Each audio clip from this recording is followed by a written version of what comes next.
अस्सलाम वालेकुम नाज़रीन, ये देखें ये सारा पानी ही पानी है। दरिया चनाब में इंडिया ने पानी छोड़ दिया है।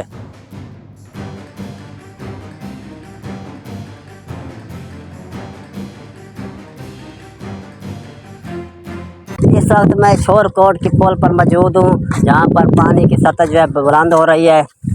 ये ऊंचे दर्जे का सैलाब है। इंडिया ने बगैर बताए हुए छोड़ दिया है।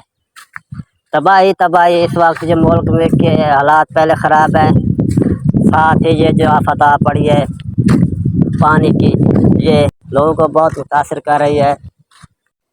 इससे पीछे चले जाएं तो दरिया चनाब में बहुत तबाही मची हुई है। फसलें सारी तबाह हो गई हैं।